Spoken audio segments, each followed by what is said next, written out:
Bonsoir à tous, on va vous proposer des rencontres avec des autres cultures et du voyage, des rencontres avec des individus, comme toujours dans Connaissez-vous ce soir. On commence avec Twan Tace, saxophoniste, album Betterlands de son projet Orlando, mais on évoquera les autres projets de ce saxophoniste prolifique. On vous emmènera ensuite au Théâtre National pour un projet participatif autour du sort des demandeurs d'asile. Ça s'appelle Les Oiseaux Rares. On en parlera avec Anne Festrats et puis nous retournerons à la musique. Direction le Brésil avec Stéphanie Scultor et le projet Amorosa.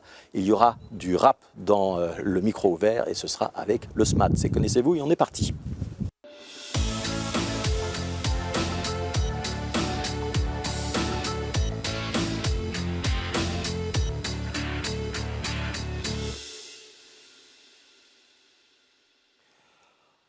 Bonjour Twan Tace.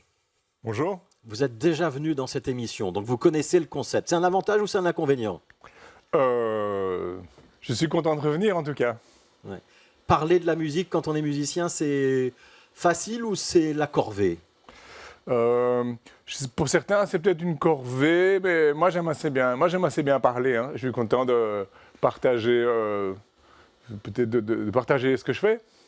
Ouais. Et on arrive à mettre des mots pour traduire ce qu'est le projet musical ou pas ? Oui.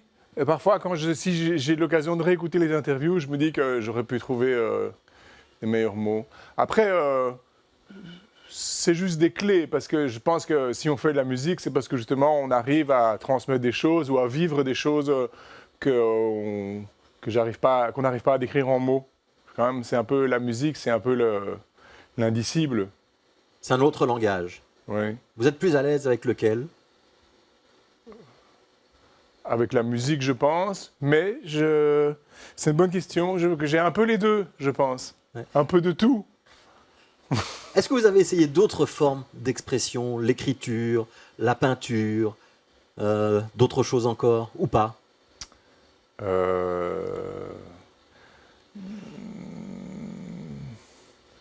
Non, c'est une longue hésitation qui vous dit oui, non, en fait. Clairement, j'ai pas essayé.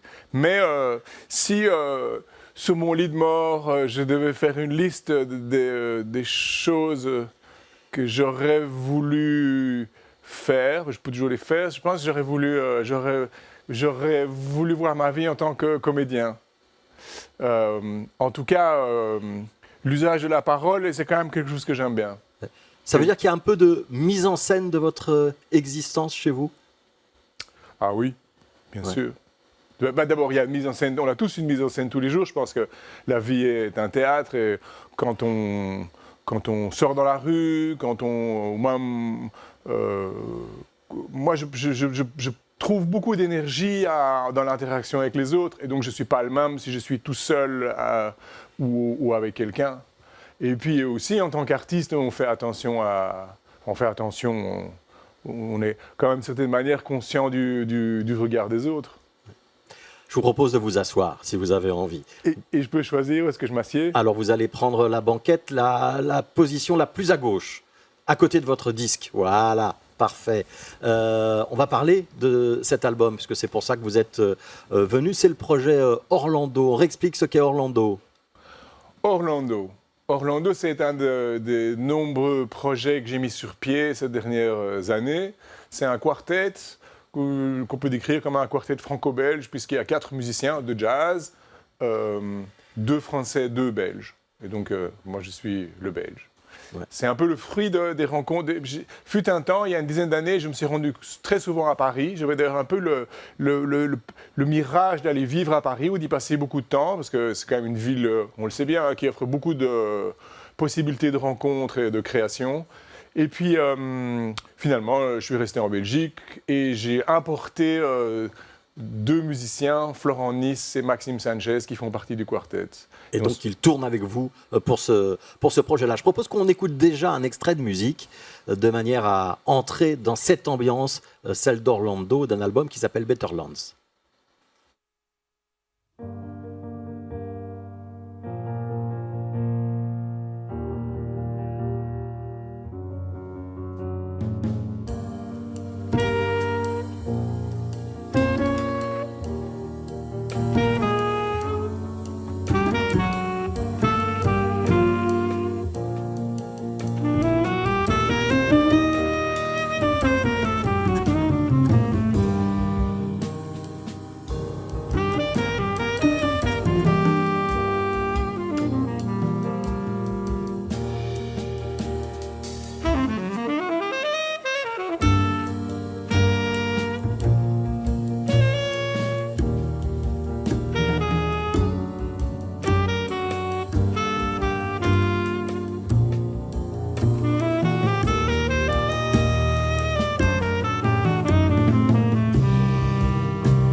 El Curandero, c'est un extrait de cet album. C'est un extrait significatif, représentatif, où chaque morceau va être très différent, Antoine Theis?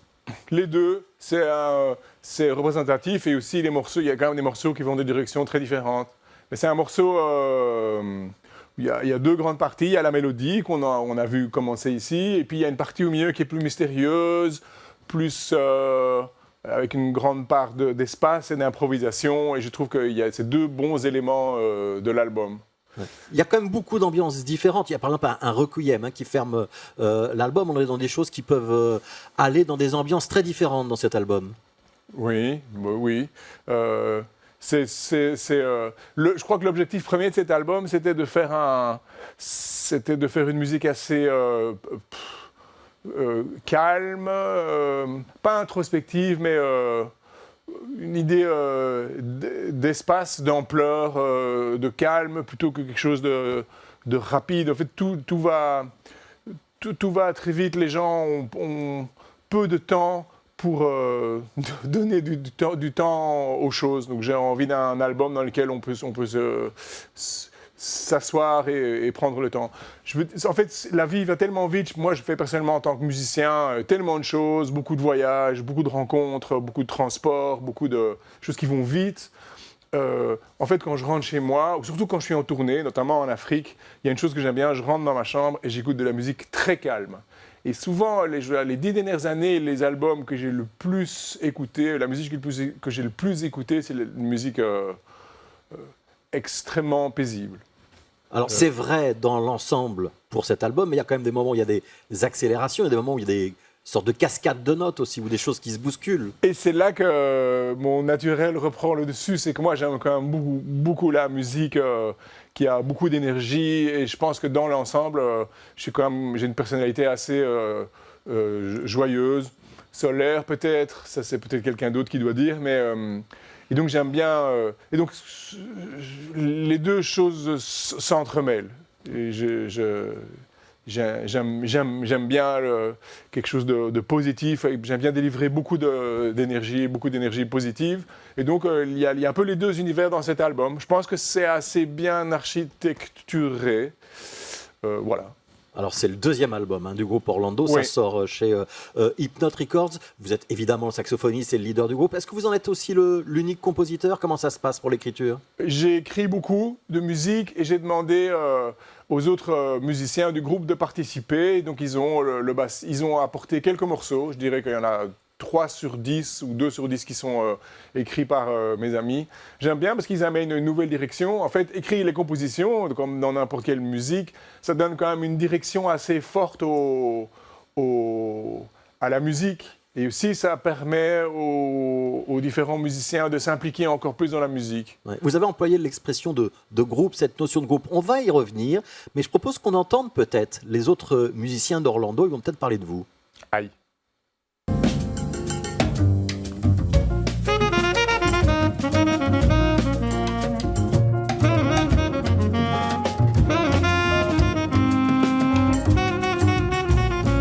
Le répertoire est génial, en fait, il y a vraiment une continuité dans le répertoire de l'ancien disque, mais c'est quand même très différent.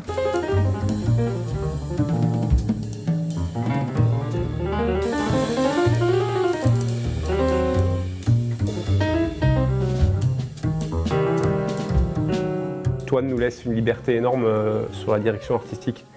Il est très ouvert, il nous pose plein de questions. Et on essaye d'avancer tous en collaboration et ça on aime beaucoup.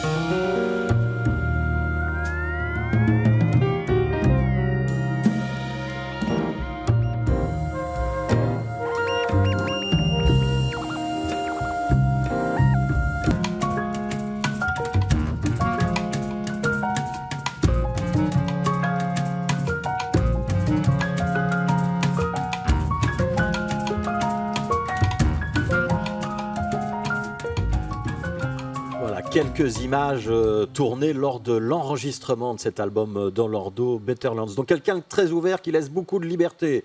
Vous avez payé le musicien pour qu'il dise ça ou c'est la réalité, Twan Theys? Je les paye très très bien. Ouais. On va les citer, les musiciens. Donc, Oui, il y a bonne Maxime idée. Sanchez au piano, c'est Pierre Nice à la contrebasse et c'est Teun Verbruggen à la batterie. Vous avez changé de batteur. C'est Florent Nice à la contrebasse. J'ai changé de batteur, c'est des choses qui arrivent, des histoires d'agenda, on va dire. Mais Teun est un batteur, le batteur qu'on a ici, un batteur avec qui j'ai joué il y a presque 20 ans. J'avais un groupe à l'époque qui s'appelait Rakam.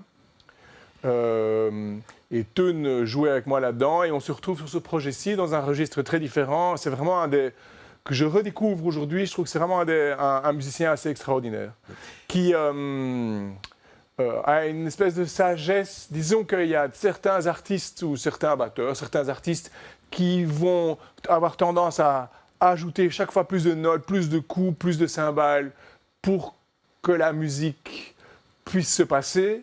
Et Teun fait partie, en tout cas à ce stade-ci de sa vie musicale, dans l'autre espèce qui va retirer ce qu'il considère comme pas indispensable. Et donc ça libère la musique. C'est vraiment très étonnant et c'est vraiment une expérience de jouer avec lui, partager de la musique avec lui. Oui. C'est marrant aussi de voir que les deux musiciens français qui ne connaissaient pas Teun, chaque fois qu'on joue avec lui, depuis la première rencontre, sont émerveillés en disant « Oh là, on a de quoi faire ». On va pouvoir voir ce projet en concert, mais il faudra attendre le mois de septembre pour Orlando. Vous serez en concert le 12 septembre au Bexou, qui est une salle qui se trouve dans les sous-sols de Tour et Taxi. Et puis le 13 septembre, vous serez notamment à Malines. Et donc il y a cet album qui sort chez Hypnote Records. Est-ce que vous seriez d'accord, je vous suis depuis longtemps, Twan Theys, mais pour dire que dans cet album-là, vous vous êtes rapproché un petit peu de Jan Garbarek. Est-ce que c'est une influence chez vous ? Eh bien non, je ne suis pas d'accord. Eh bien vous avez le droit. Non, par contre, au niveau du son, je dirais que c'est une influence majeure. Jan Garbarek, ce grand saxophoniste norvégien qui est un peu l'icône de ce qu'on appelle le jazz européen. Mais par contre, la question est intéressante dans le sens où c'est incroyable, je trouve incroyable, de voir que mes appétits et mes goûts musicaux évoluent, changent avec les années. C'est-à-dire que je vais pouvoir aujourd'hui apprécier, voire être fasciné par une musique que j'aurais pas aimée ou même peut-être même dédaigné il y a 20 ans. Ça, je trouve ça super de se rendre compte soit on a tort, ou que les goûts évoluent et que les appétits évoluent. Et donc il y a une musique, il y a quelque chose dans les espaces de la musique nordique qui est présente dans cet album et qui m'intéresse beaucoup. C'est-à-dire les grandes réverbes, les grands espaces, plutôt qu'une musique forcément testéronée ou musclée, qui est plus dans la démonstration, quoi. Alors, je voudrais qu'on parle un instant de vos autres projets, parce qu'il y a donc Orlando, avec cet album qui vient de sortir. Vous aviez un trio, vous aviez un groupe qui s'appelle Overseas, il y a un projet qui s'appelle Ibeyewa. Parfois, vous accompagnez des gens qui font du théâtre ou du théâtre de rue. Vous continuez à faire tout ça et vous arrivez à gérer tout ça ou pas ? On gère le mieux possible. C'est pas toujours particulièrement facile, mais par contre, c'est naturel chez moi. C'est un plaisir. Comme beaucoup d'autres artistes, j'ai un appétit. Il y a beaucoup de choses. On vit dans un monde tellement pluriel, où il y a tellement de choses qui sont accessibles et qu'on apprend à aimer. Finalement, on a envie de mettre tout ça dans ma pratique musicale. Dans la pratique musicale, par exemple, moi je crois que c'est le deuxième album du groupe Orlando, mais je pense que c'est mon 12e ou mon 13e album que je réalise ou co-réalise. Et tous ces albums sont malheureusement ou heureusement quand même très différents. Bon, il y a un fil conducteur, mais ils sont tous très différents. Il y a un petit côté aussi expérimental chez vous. Vous allez de temps en temps vers, pas la musique électronique, mais en tout cas l'utilisation électronique de votre saxophone. Vous pouvez expliquer ça ? Oui, c'est une belle nuance. D'abord, oui, il y a un côté expérimental en général. J'ai toujours aimé me mettre dans une situation me jeter dans un... Enfin, disons, ma zone de confort ne me suffit pas. Parfois, c'est malheureux. Je me souviens que la première fois que j'ai décidé de jouer de la clarinette basse, j'ai travaillé ça à la maison pendant quelques mois, et puis je l'ai amené sur scène, et je me souviens de mon épouse qui était un peu traumatisée à l'idée que déjà je l'amène sur scène. Effectivement, il y a eu quelques couacs, mais à force de se jeter à l'eau, les choses avauvent vite, et maintenant la clarinette basse est vraiment devenue un élément important c'est une de mes cordes importantes. Et la musique électronique, ou disons caractère électronique, c'est-à-dire qu'on le voit sous la vidéo, je m'enregistre tout en jouant et je déforme, je loupe, je reproduis le son à certains moments. C'est quelque chose que je travaille depuis quelques années maintenant, mais c'est la première fois sur ce disque que j'ai décidé d'enregistrer ça de cette manière-là. Et donc, effectivement, c'est un risque. C'est quelque chose en plus à gérer en studio et sur scène que simplement jouer du saxophone et de la clarinette basse. Mais ça m'attire et je pense que c'est une façon de reproduire aussi toute une partie de la musique qu'on écoute. Je veux dire, aujourd'hui, quand on écoute pas seulement du jazz acoustique traditionnel, mais on écoute de la musique en général, la présence de l'ordinateur, des delays, du son retravaillé, c'est omniprésent. Alors, on va écouter un extrait d'un autre projet, on en reparle juste après. D'accord.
Alors ça, c'est le projet Ibeyewa. On voulait en dire un tout petit mot, Tontace, parce que ce sera l'une des prochaines occasions de vous voir en concert. Ce sera le 24 mai, ce sera à Bruxelles, en plein air, à l'occasion du Bruxelles Jazz Weekend. C'est quoi le projet Ibeyewa? On est d'accord qu'on a un petit peu changé d'ambiance et qu'on est dans le continent africain, là, hein?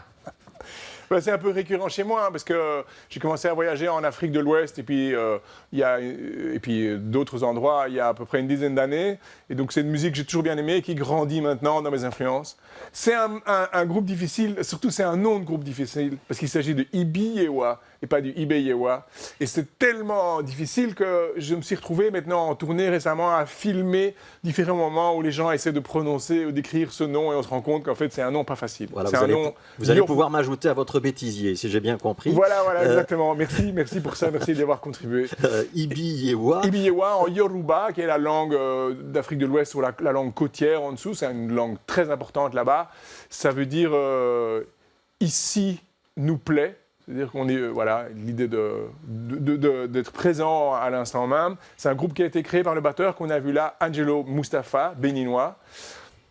Ça fait plaisir de revoir cette vidéo avec le grand guitariste malgache, Malagasy, comme ils disent là-bas, Joël Rabessolo, qui est vraiment un grand maître guitariste, avec qui nous venons de tourner en trio. Le groupe, c'est maintenant un trio sans le bassiste, Jérémy de Bucher. Voilà. En trio, on a tourné 2 semaines à Madagascar, qui était vraiment une expérience, je veux dire, proche d'inoubliable, hein, de confronter cette musique qui est, on va dire, belgo-électro-bénino-malgache, confronter ça au public de Madagascar, c'est vraiment un grand bonheur. Voilà, et on sait que vous voyagez régulièrement en Afrique. Ça va nous permettre de faire le lien avec le projet suivant. Je vous propose d'aller au Théâtre National et vous allez rencontrer Anne Festrats.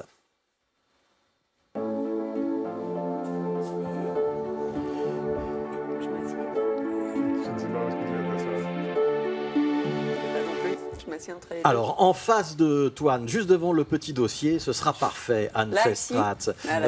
On va essayer de vous présenter sur la fiche du spectacle. Vous êtes porteuse de projet, c'est ça la bonne expression?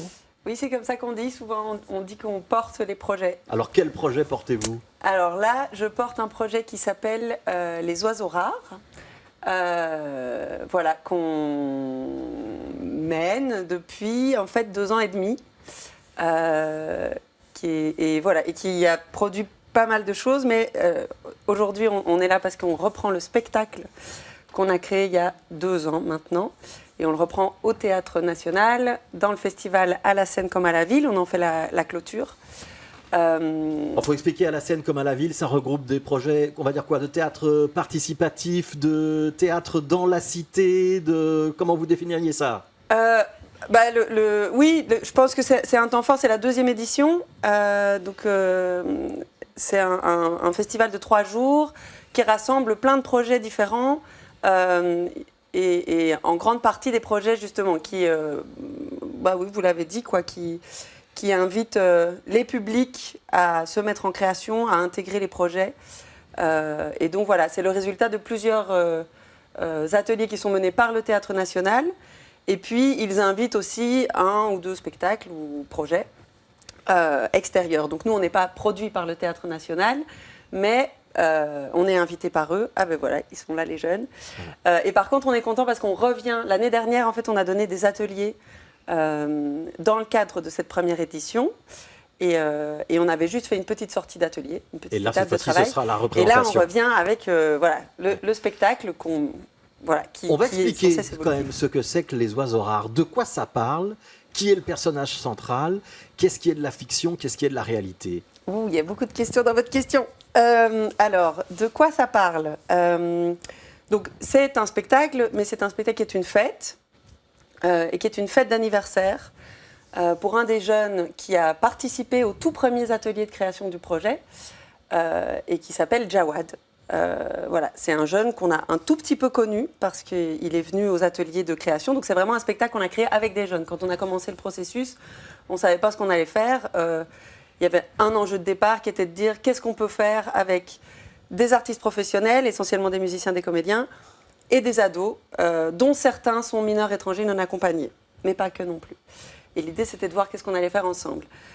Et donc voilà, on s'est rencontrés plus ou moins 1 fois par semaine, avec une régularité très variable. Et dans ces ateliers, il y a un des jeunes qui s'appelle Jawad, qui, au cours de cette année, a été arbitrairement déclaré majeur. Donc ça veut dire que l'État belge a décidé qu'il avait menti sur son âge, puisque lui prétendait avoir 16 ans. Et donc il a dû subir ce qu'on appelle un test d'âge, qui est une radiographie osseuse des clavicules de la mâchoire et du poignet, qu'on compare avec des données européennes des années 50 et qui donne un âge, qui détermine un âge. Ça veut dire que si j'ai le poignet trop large, on estime que je suis plus vieux. Exactement, que si vos dents de sagesse ont poussé un petit peu plus vite que les miennes, par exemple, on va estimer que vous êtes plus vieux que moi. Et donc il y a énormément de jeunes qui arrivent ici sans papier et qui sont arbitrairement déclarés majeurs, sauf qu'évidemment, la situation des demandeurs d'asile, elle change radicalement une fois qu'on a 18 ans. Donc tant qu'on a moins de 18 ans, on est quand même en partie protégé par les droits de l'enfant, en fait. Et donc la Belgique les États, n'importe lesquels, mais la Belgique entre autres, est obligé de vous loger, de vous nourrir, de prendre soin de vous et de vous scolariser. À 18 ans, par contre, vous perdez tous ces droits. Donc voilà, donc sa situation a basculé. Il a été transféré et en gros, nous, au sein des Oiseaux Rares et des ateliers, on a perdu sa trace. Donc on a perdu sa trace. On n'a pas pu savoir où il était transféré. Et donc on cherche Jawad, c'est un petit peu ça le spectacle? Et donc, on pense à Jawad? c'est pas tellement qu'on le cherche, c'est qu'en tout cas, on fait une fête en son honneur et qu'on a décidé avec les jeunes qui restaient que le spectacle, ce serait une fête d'anniversaire pour les 18 ans que Jawad n'a pas. Mais il y avait quand même une volonté de la part des jeunes et du groupe de se dire on veut quand même faire la fête. Ça, c'était un moteur commun. Parce qu'un des exercices de style qu'on s'est donné, un des défis qu'on s'était donné, c'était de se dire qu'est-ce qui nous rassemble? Quel est le point commun entre des artistes professionnels, musiciens, comédiens, belges, des ados qui sont en situation, qui n'ont pas encore de papier ou qui sont en demande d'asile, et d'autres qui sont là. Et la question, c'était qu'est-ce qu'on a en commun? Qu'est-ce qu'on a envie de faire ensemble? Qu'est-ce qu'on peut faire ensemble? Et une des choses, c'était faire la fête. Ça, on était tous d'accord qu'on voulait faire la fête.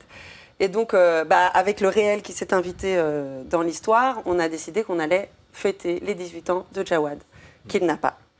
Et donc voilà, ça c'est le spectacle qu'on fait, et puis après qui évolue parce qu'on l'a créé il y a 2 ans, avec un premier groupe de jeunes, et puis tout l'enjeu c'était de voir comment est-ce qu'on peut arriver à continuer à tourner ce spectacle dans un réseau qui soit professionnel, qui ne soit pas le réseau restreint finalement, soit des militants, soit des ateliers et des spectacles participatifs. Donc l'idée c'était de voir comment est-ce qu'on arrive à faire évoluer ce projet, continuer à le tourner, mais donc forcément continuer à travailler avec les ados qui restent, qui ne sont plus des ados maintenant. Et puis il y en a qui sont partis, il y en a d'autres qui sont arrivés. Donc voilà, c'est un spectacle qui évolue tout le temps. Et dès le départ, il y avait quand même une grande dimension musicale. Donc parmi Vous êtes combien sur scène? Ça dépend des jours. Oui, non, mais c'est vrai, on ne sait pas toujours. Et parfois, le jour même, on ne sait pas qui sera là, qui ne sera pas là. Donc ça s'improvise. Mais de manière générale, là, par exemple, on est 6 pros et 5 jeunes qui sont avec nous.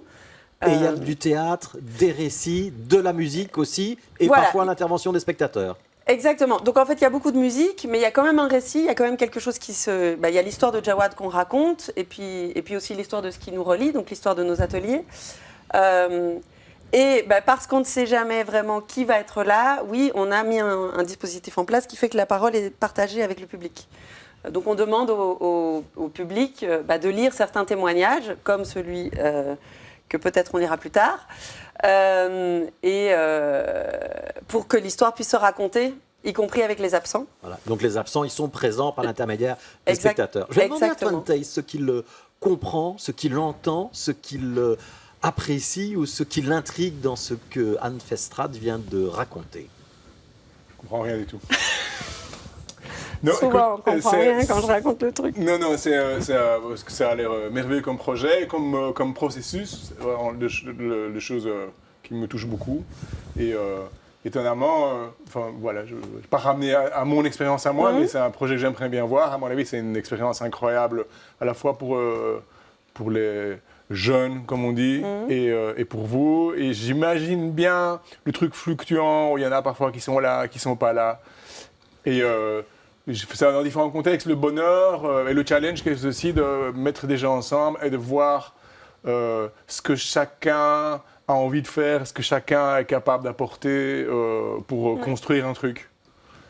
Voilà. Il y a de la musique, Anne Festrad. Elle ressemble à quoi la musique dans Les Oiseaux Rares? Est-ce que par exemple, Twante aurait pu y avoir sa place? Ou est-ce qu'il est complètement en décalage? Non, il aurait pu tout à fait avoir sa place. Oui, parce qu'en fait, au départ, l'instrumentation de base, elle était très cuivrée. Et donc, on a travaillé avec Michel Massot, que Toine connaît en fait. Le monde est tout petit. Et donc voilà, c'est Michel qui a fait le premier travail de composition. Après, c'est rigolo parce qu'on a fait beaucoup de zigzags. Donc, sur base d'échanges qu'on avait avec les jeunes sur ce qu'ils écoutent comme musique, de diverses influences, j'avais demandé à Michel d'essayer de recomposer des choses et de faire des adaptations. Et donc, on a notamment fait des adaptations de morceaux de Pop Smoke, que je ne connaissais pas à l'époque, mais que maintenant j'ai appris à connaître. Et puis,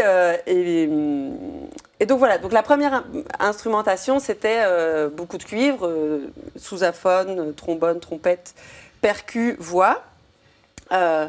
Mais au plus on avançait, au plus les jeunes nous demandaient de faire du rap. Et donc on a vécu des grands moments fantastiques, mais un petit peu de solitude, où nous, très très heureux, on jouait devant les jeunes des adaptations instrumentales de rap américain par Michel Massot. On trouvait ça fantastique. Et puis, forcément, les jeunes dubitaient légèrement. Oui, ils veulent en me regardant, ils disaient « Ah non, mais en fait, ça ne marche pas, c'est pas ça l'idée. » Donc voilà, on a bien dû se réadapter. Et donc, à un moment, je me suis rendu compte qu'on n'arriverait pas à... Ça ne suffisait pas.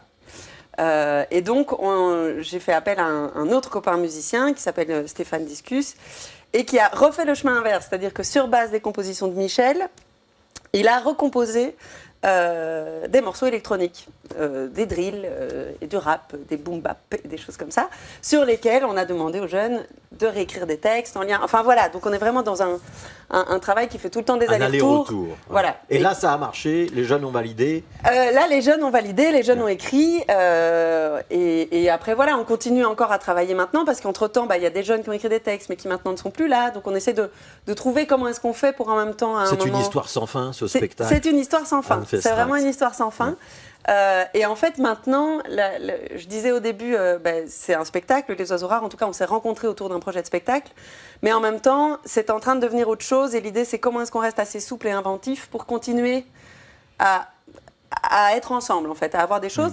Et clairement, sous l'impulsion des jeunes qui sont avec nous, on a rencontré des jeunes qui sont ultra doués et qui, en fait, ont des pratiques qui viennent du pays. Et donc, ils arrivent ici, ils ont a priori aucune légitimité. A fortiori, il y en a certains qui n'ont même pas encore de papier.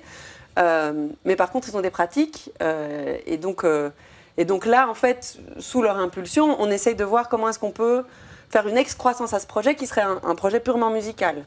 Il faudra venir nous en reparler, si vous êtes d'accord. Tout à fait, avec plaisir. On entendra un de ces jeunes. Il s'appelle Le SMAD et Voilà. il viendra rapper tout à l'heure avec Exactement. vous dans le micro ouvert. On va rappeler le titre de ce spectacle, ça s'appelle Les Oiseaux Rares. Il y a déjà une indication de qui sont les oiseaux rares dans tout ce qu'on vient de dire. C'est la semaine prochaine au Théâtre National. À votre gauche, Twan Tace, il y avait votre album que vous connaissiez. En dessous, il y en avait un autre qu'on avait caché. Voilà. C'est plein de De surprises, quoi c'est s'agit-il? Est-ce qu'en regardant la pochette, vous pouvez deviner le style de musique ou pas? Non. Non. Enfin, excusez-moi ma spontanéité. Non. Non. Mais c'est un groupe qui s'appelle Amorosa. Et le titre de l'album est Petit Soleil. Et alors c'est Stéphanie Scultor Voilà. qui va venir nous en parler.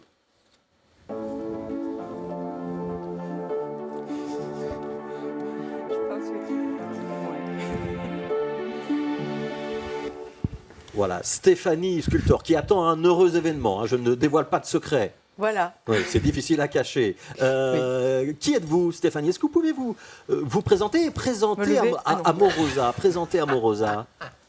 Oui, pardon. Alors, oui, bien sûr, je vais présenter les deux. Donc moi, je suis Stéphanie Scultor. Je suis française. J'ai grandi dans le sud de la France. Je suis chanteuse, autrice et compositrice. Je fais aussi du théâtre. En tout cas, j'ai étudié le théâtre. Voilà. Et puis il y a ce projet Amorosa, qui ne s'est pas toujours appelé comme ça. Voilà, et donc le projet Amorosa, c'est un projet qui est né fin 2016, début 2017, en quartet avec Matteo Carola, qui est guitariste de jazz et de musique brésilienne, donc moi au chant, Mathieu Robert, saxophoniste soprano, et Falk Schrauen, un percussionniste bruxellois, dont tout le monde est à Bruxelles. Et donc le projet est né au début sous le nom de Rosa Quartet, autour de la musique brésilienne et de l'envie d'explorer la musique populaire brésilienne, donc pas spécialement les bossa nova, mais plus la samba, et puis petit à petit d'autres musiques, d'autres parties du Brésil, du Nord-Est et tout ça. Et c'était né, ça s'appelait Rosa Quartet parce que cette fleur, la rose, donc moi c'est une fleur qui je sais pas, qui me marque, qui fait partie de moi depuis toute petite. Enfin, c'est des fleurs que j'adore.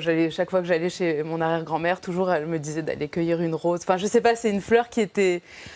Ma grand-mère mettait toujours une rose devant la photo de son mari, mon grand-père. Je sais pas, c'est une fleur qui m'a accompagnée et que je trouve fascinante parce qu'elle est veloutée, elle est hyper sophistiquée. En même temps, elle est sauvage parce qu'il y a plein de rosiers sauvages et elle est montée sur des épines. Et donc, ça me faisait penser, en tout cas, à la samba et à plein de... Parce que ce sont des chansons, mais ce sont des poèmes, vraiment avec beaucoup de sensibilité. Enfin, écrites parfois dans des favelas de personnes qui ne savaient même pas écrire. Donc en fait, qui étaient sorties de leur cœur, de leur âme. Et donc voilà, c'était le parallèle avec La Rose.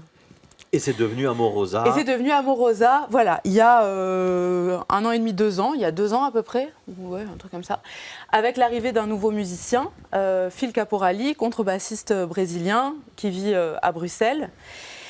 Donc déjà, on voulait se détacher de quartet aussi parce que quartet, ça ramenait beaucoup, je trouvais, au jazz, qui est présent dans la musique, dans la façon dont on travaille. Mais qui n'est pas que ça du vous tout. n'êtes pas que jazz, il y a un côté un petit peu pop, un petit côté chanson aussi dans ce projet, en tout cas dans l'album qui sort maintenant. Et oui, parce que les chansons sont écrites en français. Enfin, ça ne veut pas dire que chanson en français, c'est pop non plus. Oui, mais quand on parle de la pas ça ce que musique je voulais dire. brésilienne, c'est pas ce à quoi on s'attend. Pardon, j'ai pas compris. Quand on parle de la musique brésilienne, c'est pas ce à quoi on s'attend. C'est l'originalité du projet. Oui, bah oui, quand on parle de la musique brésilienne, on s'attend à du portugais. En même temps, dans musique, il n'y a pas le mot texte. Donc la musique, elle reste quand même assez brésilienne, celle qu'on fait, mais écrite avec des mots en français. Alors je vous propose qu'on écoute un extrait de cet album. C'est le titre qui donne son nom à l'album, Petit Soleil.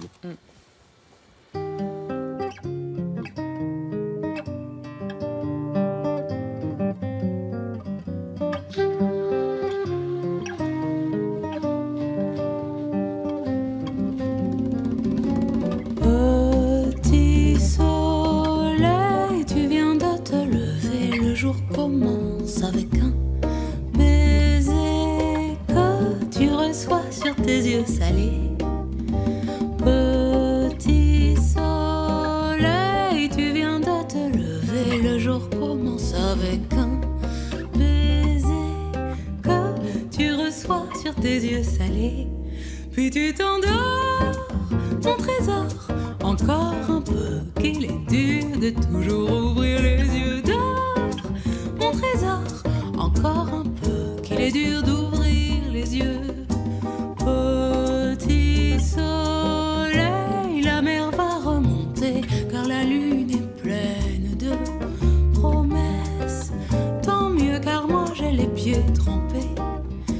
Petit soleil, la mer va remonter car la lune est pleine de promesses. Tant mieux car moi j'ai les pieds trempés. Mais toi tu dors, mon trésor, encore un peu qu'il est dur de toujours ouvrir les yeux. Dors, mon trésor, encore un peu qu'il est dur d'ouvrir les yeux.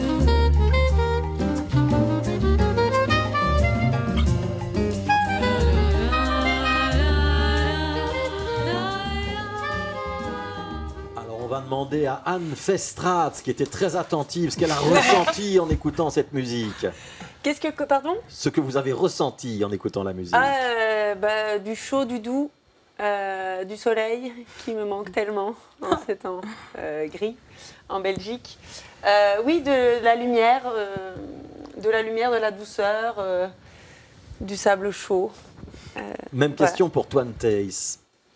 C'est la musique et les images du clip vont bien ensemble. Nous sommes des images de famille et de bonheur quand même. Ça parle de quoi, Petit Soleil, Stéphanie Scultor? Alors, ça parle bien de ce qu'ils ont dit, de ce que Toine et Anne ont dit. Non, mais c'est une chanson,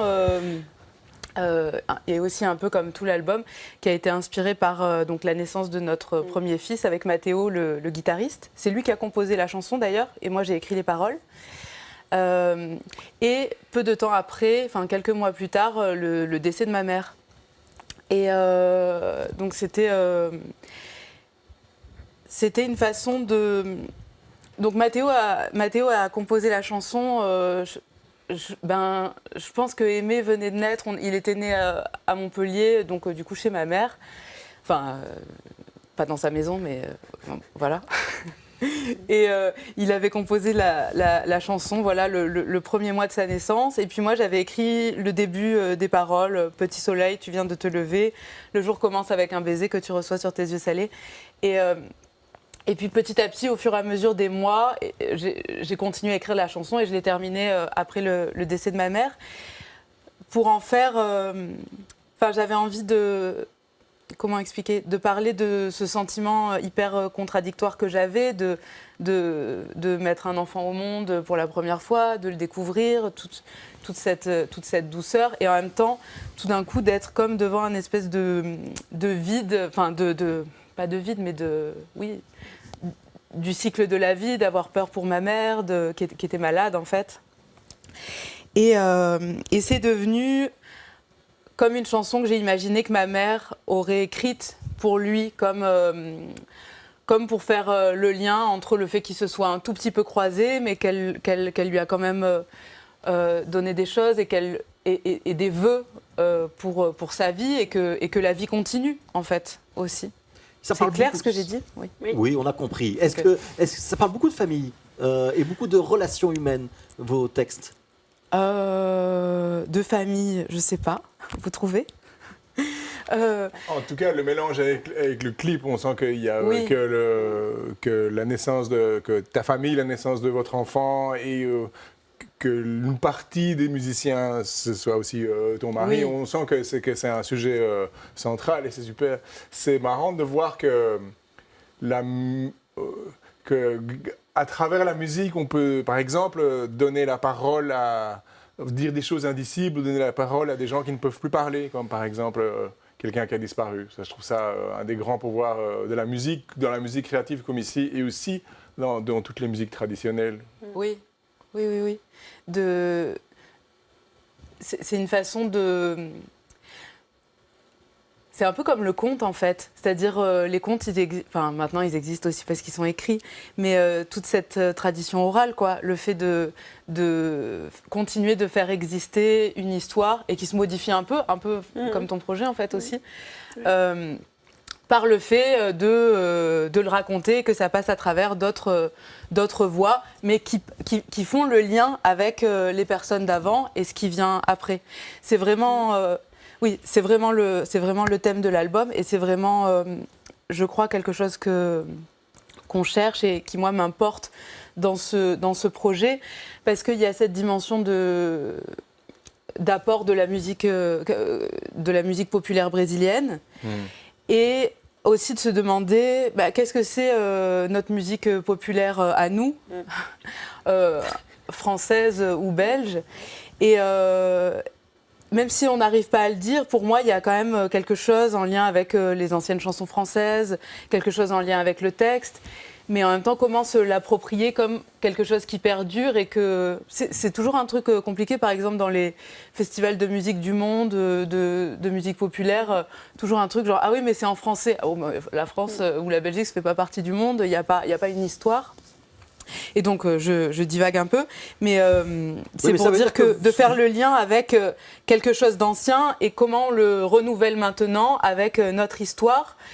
Et oui, en effet, de parler de quelque chose de familial ou de quelque chose d'intime qui nous raconte nous, mais du coup qui va peut-être raconter aussi les histoires d'autres personnes. Oui, qui peuvent raconter le monde. Hein. Je pense que dans la chanson Casino, par exemple, il y a une référence aux migrants et à ce qui se passe en Méditerranée. Donc ça peut aussi faire écho, par exemple, aux oiseaux rares dont on a parlé il y a un instant. C'est vaste la musique du Brésil. C'est le Nord-Est, c'est Rio, l'aspiration vient d'où ?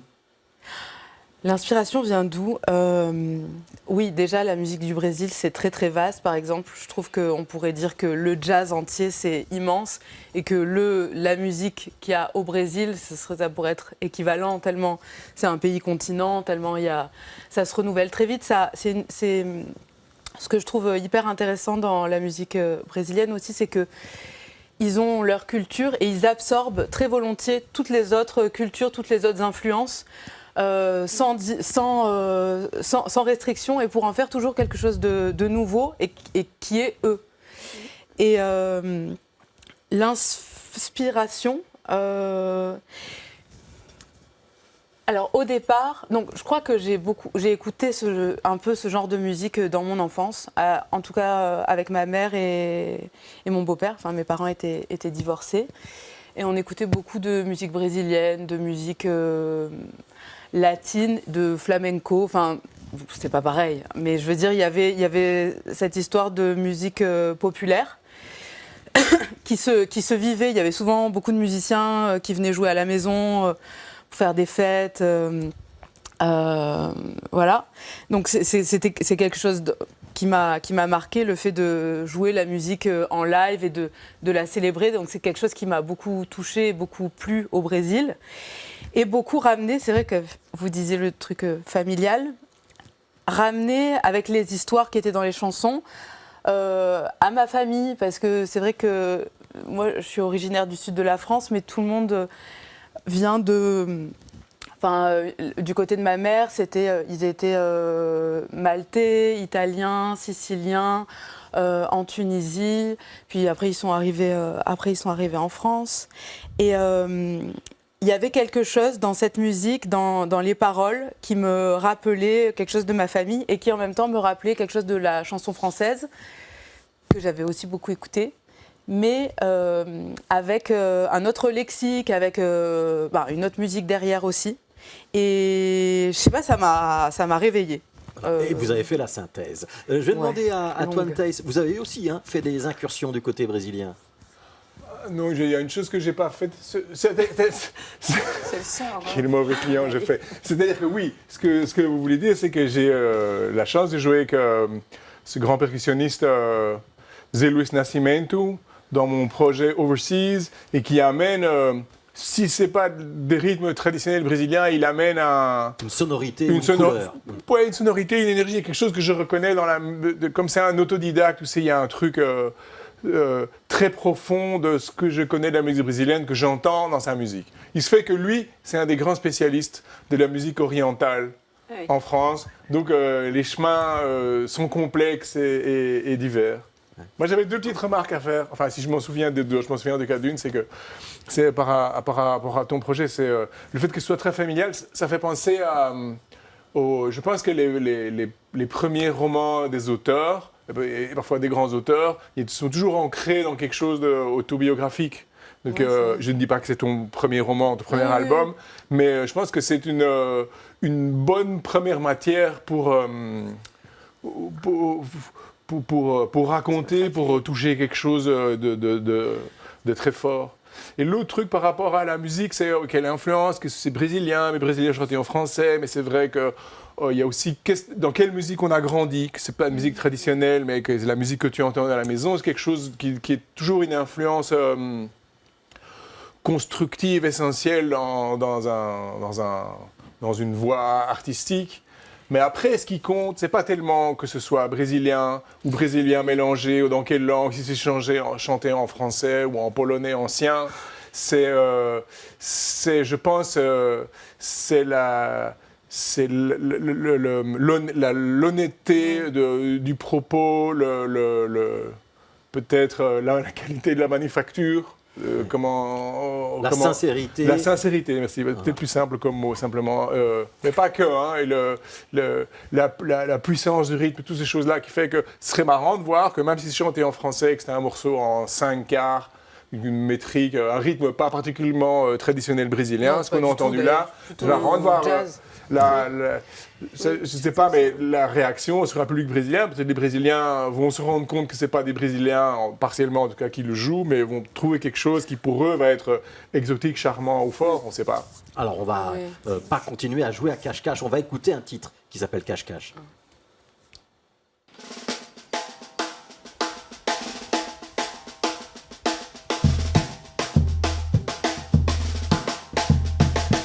Au bout du compte, nous voilà seuls et séparés, d'un bord à l'autre d'un temps qui n'est plus le tien. Je te cherche quelque part, je t'entends encore, mais la partie de cache-cache doit continuer. Au bout du compte, nous voilà seuls et séparés, d'un bord à l'autre d'un temps qui n'est plus le tien. Je te cherche quelque part, je t'entends encore, mais la partie de cache-cache doit continuer. Au bout du monde, là où l'été nous rend plus légers, si je ferme les paupières, je sens le soleil.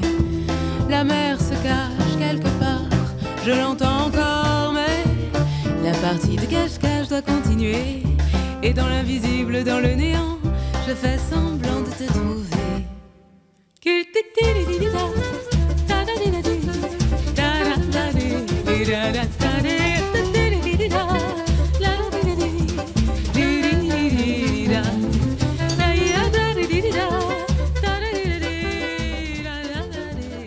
Autre extrait de cet album Petit Soleil du groupe Amoroso en 30 secondes. Stéphanie Scultor, ça raconte quoi cette chanson ? Ça raconte la sensation que j'avais après la mort de ma mère, d'avoir l'impression qu'elle allait sortir un peu d'une porte ou de partout, parce que l'absence, c'est pas quelque chose qui se... Enfin, c'est pas très concret, quoi, en fait. Donc, tout d'un coup, quelqu'un disparaît, mais il a pas disparu. Et donc, oui, ça parle de ça. Et puis, à ce moment-là, on avait décidé de partir au Brésil, ce qu'on a fait. Voilà, donc c'est pour ça qu'après je dis au bout du monde. Alors, on voit que les inspirations se sont mélangées. Il y a le Brésil d'un côté, il y a l'histoire familiale avec ces moments heureux et malheureux de l'autre. Et ça donne donc cet album qui s'appelle Petit Soleil avec Amorosa. C'est édité par les Disques Cyprès. Et alors, on va signaler 2 prochaines occasions de vous entendre en live. Une première le 26 avril, ce sera au Théâtre 140 et ce sera avec l'émission Le Monde est un village, une soirée spéciale. Et puis un vrai concert, là, le 15 juin, ce sera à Genappe dans le Brabant wallon. Merci à tous les 3 d'être venus dans Connaissez-vous. Amorosa, Petit Soleil, Twantays avec notamment Orlando et son Better Lands. Et on va retrouver dans un instant Anne Festraat. On va avoir l'occasion d'entendre une petite lecture que pourrait faire un spectateur s'il se rend au Théâtre National. Et puis surtout, un rap. C'est le SMAD qui va interpréter ce rap, extrait donc des Oiseaux Rares. Merci d'avoir été avec nous. Merci beaucoup. Grand plaisir.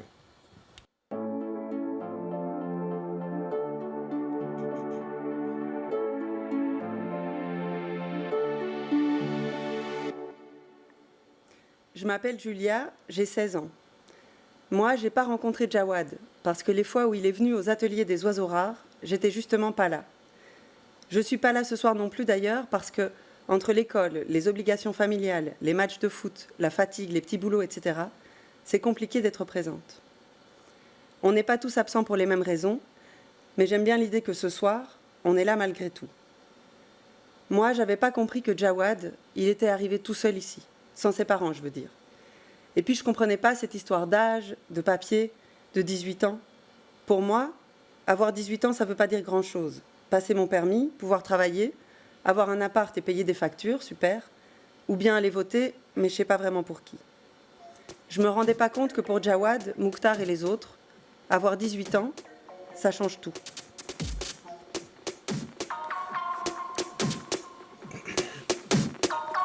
Ouais.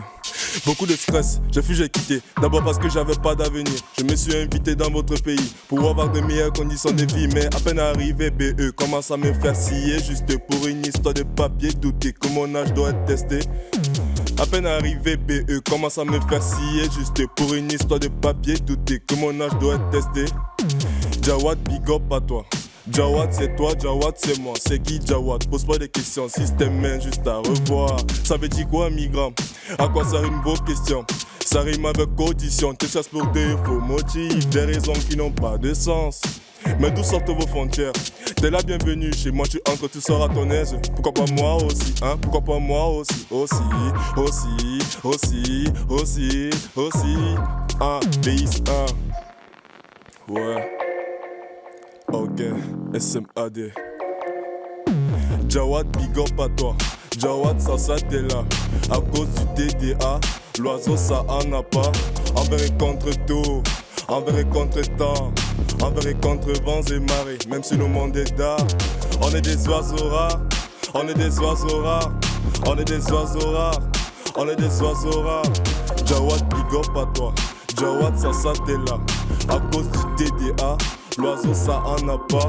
Envers et contre tout, envers et contre temps, envers et contre vents et marées. Même si le monde est d'art, on est des oiseaux rares. On est des oiseaux rares. On est des oiseaux rares. On est des oiseaux rares. Merci BX. Les Oiseaux Rares, donc un spectacle musical et théâtral à voir au Théâtre National. C'est lundi prochain, du 15 au 19 avril. C'était Connaissez-vous. Merci d'avoir été avec nous.